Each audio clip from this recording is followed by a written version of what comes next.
Sekjen Partai Demokrasi Indonesia Perjuangan Hasto Kristianto petang ini ditangkap oleh KPK setelah memenuhi panggilan pemeriksaan setelah pengajuan tentang pra-peradilannya ini tidak diterima, atau bahasanya apa ya, sprindik 2 digabung itu. Ya saya takut salah, silahkan kalian lihat sendiri. Tapi tentu saja ini bukan penangkapan yang cuma remeh-remeh, karena pasti akan ada konsekuensi dari semua ini. Apalagi kita tahu bahwa saat akan ditentukan menjadi tersangka dan saat sudah ditentukan jadi tersangka saja, ancaman untuk membongkar hal-hal yang dikatakan ini akan menimbulkan riak besar dalam perpolitikan di Indonesia ini sudah diancamkan. Dan sejurus dengan itu, Ibu Kony Bakri juga mengaku membawa beberapa dokumen yang dititipkan oleh sang sekjen ini tadi untuk disimpan di Rusia. Akan seperti apa setelah penangkapan Hasto Kristianto? Mari kita lihat menggunakan kartu-kartu saya.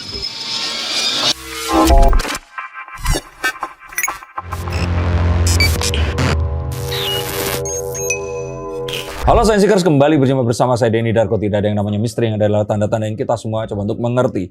Saya telah mencoba untuk melihat menggunakan kartu-kartu saya, tapi kita akan rangkum dengan jawaban dari pertanyaan para netizen menyikapi penangkapan Sekjen PDIP Hasto Kristianto ini. Mas Den, ini yang paling banyak dimention adalah Pak Hasto pada akhirnya ditangkap, namun banyak juga yang menghubungkan dengan keberhasilan Pak Jokowi mungkin cawe-cawe di pemerintahan Pak Prabowo.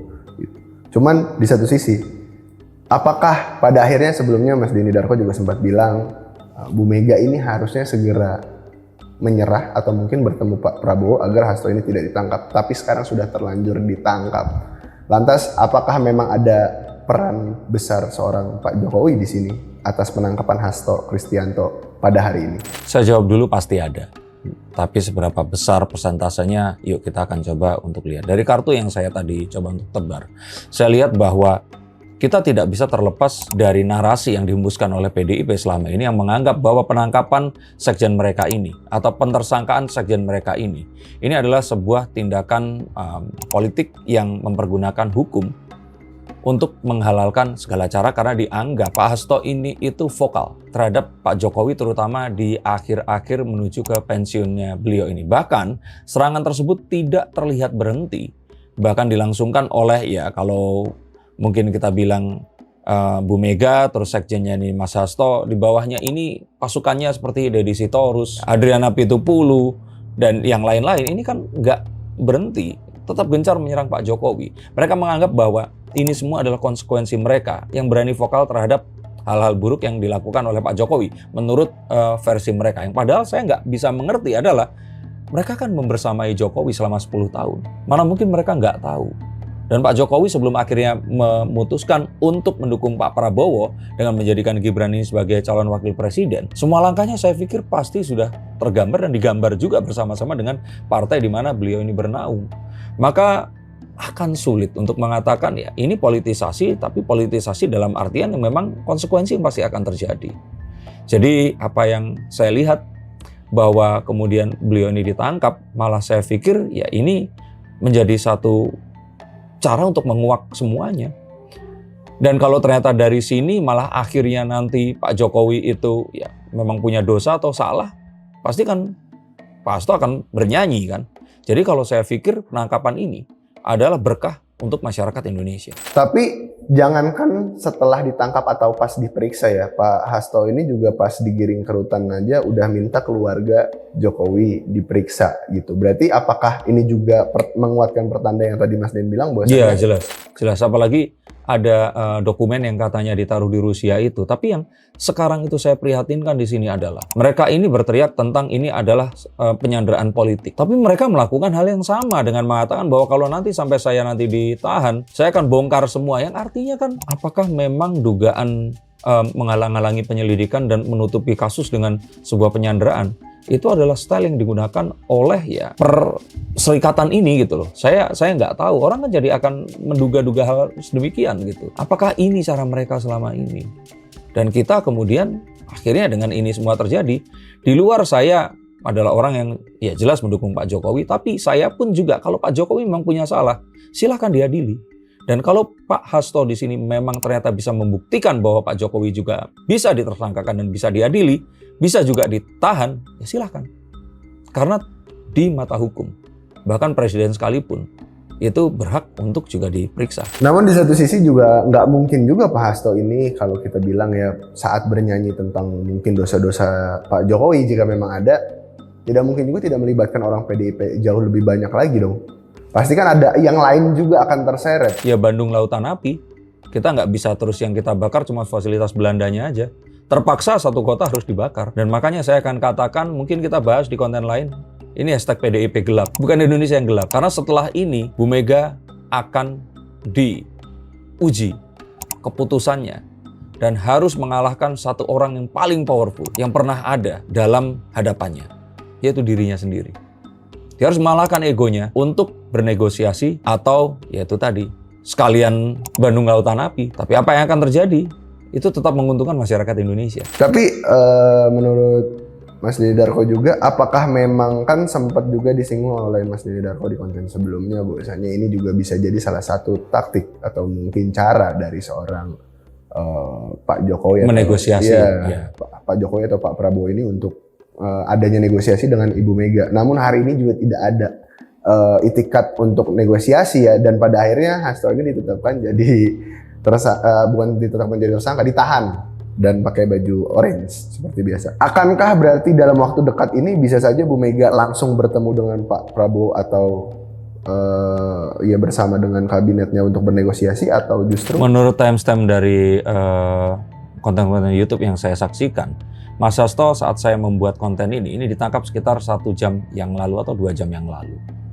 Saya bahkan bilang saat ini mungkin saja mereka sedang bertelepon, sedang berbicara. Dan pasti pembicaranya tentang bagaimana mengkonten atau mencegah kebakaran lebih besar ini akan terjadi. Saya merasakan bahwa ini adalah saat yang genting, di mana partai sangat besar, sekjennya ini ditersangkakan dan ditahan oleh partai penguasa baru yang mengajak partai-partai lainnya untuk masuk ke koalisi dan meninggalkan partai besar ini tadi. Jadi ini adalah sebuah kejadian yang akan sangat bersejarah. Dan setelah ini akan diwarnai dengan hari-hari penuh drama dan hal-hal yang bersifat negosiasi.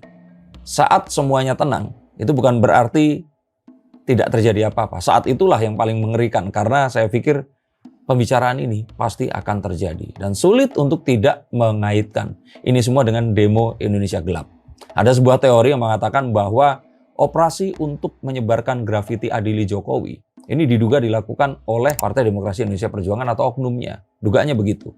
Nah, karena dianggap ini tidak terlalu berefek, akhirnya mungkin saja dugaan kemudian ini adalah ya demo kemarin itu ada dugaan ditunggangi oleh orang-orang yang ingin menyelipkan adili Jokowi ini tadi. Nah, melihat ini sepertinya ya kita tahu bahwa Pak Prabowo ini kan bukan Pak Jokowi yang kalau dihina-dina dia akan diam saja atau mengatakan terserah atau apa, bisa saja. Ini adalah retaliation strike atau serangan balasan dari demo Indonesia Gelap yang ditunggangi itu tadi. Dugaannya ditunggangi. Tapi kalau berbicara tentang Hasto ini sudah ditahan gitu, apakah Harun Masiku juga mungkin kalau belum ada negosiasi juga akan diseret juga, ditemukan tiba-tiba entah di mana? Itu sesuatu yang mungkin saat ini tidak terlalu relevan. Tapi yang paling penting di sini adalah saat Hasto ini tadi ditangkap, kita akan menunjukkan bahwa pemerintah ini sudah masuk ke dalam don't have damn shit about PDIP lagi. Karena selama ini yang membuat itu tidak dilakukan, itu adalah status beliau ini sebagai sekjen PDIP. Itu kebayang orang nomor 2 di partai besar ini tadi ditangkap. Ini satu hal yang di negara manapun ini peristiwa besar. Dan kita seperti tadi saya bilang, nggak perlu bertanya kepada seorang yang bisa mengkalkulasi masa depan. Semua orang pasti akan tahu 2-3 hari ke depan pasti akan sangat seru. Oke, ada lagi yang lagi ramai tentang penangkapan Pak Hasto ini. Banyak juga yang menghubung-hubungkan Pak Hasto akhirnya ditahan, sorry. Juga ada hubungannya dengan Pak Hasto yang mungkin mengumumkan pemberhentian Pak Jokowi dari Partai PDI Perjuangan. Menurut Mas Dino seperti apa? Saya kira itu ya bisa dikaitkan secara langsung, tapi Saya pikir enggak. Karena Pak Jokowi keluar atau dikeluarkan, itu satu hal yang Pak Jokowi sudah tahu. Dan itu enggak terus menjadikan satu permasalahan. Kalau perihal Mas Hasto yang menyerang Pak Jokowi pun, sebenarnya Pak Jokowi itu juga enggak ambil pusing tentang itu.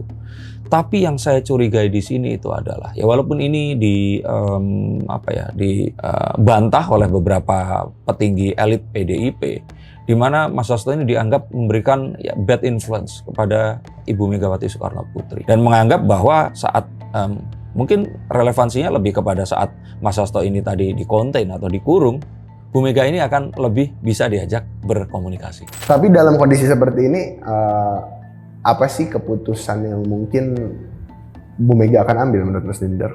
Menelpon Pak Prabowo, mencoba untuk sebenarnya seseorang ditahan ini bisa loh orang lain menjamin bahwa orang ini nggak akan pergi kemana-mana atau apapun itu.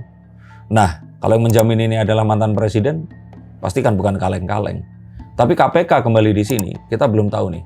KPK di bawah kepemimpinan Pak Rosa ini kan KPK yang juga berbeda. Dan dia punya sebuah kepentingan untuk membuktikan kenetralannya juga. Nah, malah ditakutkan kalau ini dilepaskan, kita akan semakin memperkuat fakta yang dituduhkan bahwa kasus Hasto ini adalah kasus yang dipolitisasi. Walaupun memang tidak bisa dipatahkan juga, kasus Hasto ini memang sudah seperti banyak bukti. Iya betul, karena memang dipolitisasinya, kalau boleh kita objektif, itu tidak dari sekarang, tapi dari dulu. Saat Pak Jokowi menjabat, saat Firly Bahuri masih menjabat juga. Kenapa nggak ditahan? Atau kenapa nggak ditersangkakan? Padahal dugaan itu ada. Transkrip pembicaraan yang dianggap ini dilakukan oleh Sekjen PDIP ini kepada Harun Masiku, yang kalau sekarang boleh kita anekdotkan dengan jangan-jangan dia bilang, Harun, hashtag kabur dulu aja, seperti itu. Nah ini kan sesuatu yang kenapa kok nggak kemarin diperiksa? Kenapa dia kebal? Bahkan sampai orang yang terhukum pun ini, terpidana ini sampai bebas, kasus ini belum direvisit ulang. Nah kemarin itu kasus pra-peradilan, in case kalian semua tinggal di gua, berusaha untuk mematahkan satu tuduhan atau satu upaya untuk menersangkakan si Mas Hasto ini tadi. Tapi banyak orang yang juga mengatakan kalau memang dia ini bersih, ya udah kenapa nggak fight di pengadilan? Toh kalau dia nggak melakukan, dia pasti akan bisa membuktikan dia tidak melakukan. Tapi kalau misalkan kita berbicara kemungkinan ya terjadi Bandung Lautan Api di PDIP dan pastinya juga Pak Jokowi akan terseret, berarti akan terjadi kerugian yang sangat besar dari pihak PDIP atau justru dari kubu Pak Jokowi, karena Pak Jokowi PDIP dong. Pak Jokowi kan bisa saja juga terseret ke dalam pusaran kasus masalah itu. Oke, kalau memang ternyata cukup kuat satu, kalau kemudian dua bisa dibuktikan kuat dan bisa dibuktikan dua hal yang lain. Tapi saya ingin memastikan satu hal. Kemarin di pidato ulang tahun Partai Gerindra, in case kalian juga tinggalnya ini di bawah tanah, itu ada yel-yel lagu Terima Kasih Bapak Jokowi. Apakah terus orang Jokowi ini akan bisa tersentuh? Ini satu hal yang lebih sulit lagi untuk dilakukan. Maka saya ingin katakan bahwa kalau dulu aja Mas Hasto ini nggak tersentuh, dan dia bukan mantan presiden, apalagi Pak Jokowi sekarang. Terakhir Mas Den, cuman kalau memang misalkan Bu Mega ini mungkin kondisinya sekarang 2 jam setelah penangkapan nih kita membuat konten ini dan bernegosiasi, mungkin adanya negosiasi antara Pak Prabowo dan juga Bu Mega, mungkin ada orang ketiganya Pak Jokowi di situ. Nggak mungkin. Oh nggak mungkin. Kenapa nggak mungkin? Lebih mungkin matahari terbit di barat, terus kiamat. Kenapa seperti itu? Nggak mungkin. Bu Mega belum memaafkan. Oh, Bu Mega belum memaafkan ya. Tapi kan kalau bernegosiasi dengan Pak Prabowo juga berarti dia kan konco kental. Oh iya, tapi maksudnya Pak Prabowo pun ini pasti nggak akan di pertemuan pertama ngajak Pak Jokowi. Ini pasti over the phone, nggak akan ketemuan secara langsung. Bu Mega yang harus meluluhkan hati Pak Prabowo saat ini. Ini sudah kondisi yang kebalikannya. Dulu Pak Prabowo mengajak Bu Mega untuk masuk ke koalisi. Ya seperti halnya wanita, bukan harus pasangan ya. Kalau punya ibu terus kemudian ngambek sama kalian atau nenek atau apa, itu yang mungkin terjadi. Ini seorang sahabat dan mereka ini berteman baik loh. Bahkan sebelum Pak Jokowi masih nobody, Bu Mega sama Pak Prabowo ini sudah istilahnya anaknya presiden sama anaknya begawan ekonomi yang menikahi anak presiden ya. Ini pasti sudah saling ngobrol gitu loh. Nah cuman kan kita tahu kondisinya membuat Bu Mega ini ngambek Terus kemudian yang terjadi berikutnya ya Bu Mega sepertinya mengisyaratkan kalau lo pengen gue masuk, si Wiwi suruh pergi, wo, gitu loh. Nah, sedangkan Pak Prabowo bilang, ya udah Jokowi dan Prabowo ini adalah one package, take it or leave it. Bu Mega diam dan radio silent, nggak ada komunikasi. Sampai terjadilah perang dingin yang mengakibatkan ya, bahkan demo ini saya pikir salah satunya adalah disebabkan karena perang dingin itu. Saya pikir ya ini adalah saat krusial. Sekali lagi kepemimpinan kalau saya bilang penguasaan emosi Bu Mega ini akan benar-benar diuji di sini, dan apapun yang jadi keputusannya akan menentukan apa yang akan mewarnai media sosial kita selama sepekan ke depan. Apakah kalian setuju dengan teori saya tadi? Apakah kalian punya teori yang lain yang menurut kalian itu lebih masuk akal dan saya juga akan mungkin setujui? Tuliskan komentar kalian di bawah sini. Apakah ini adalah sesuatu yang sudah sesuai dengan apa yang harusnya dilakukan, ataukah memang ada sebuah pelanggaran atau politisasi yang sebaiknya tidak dikerjakan? Terima kasih, sampai jumpa dan salam.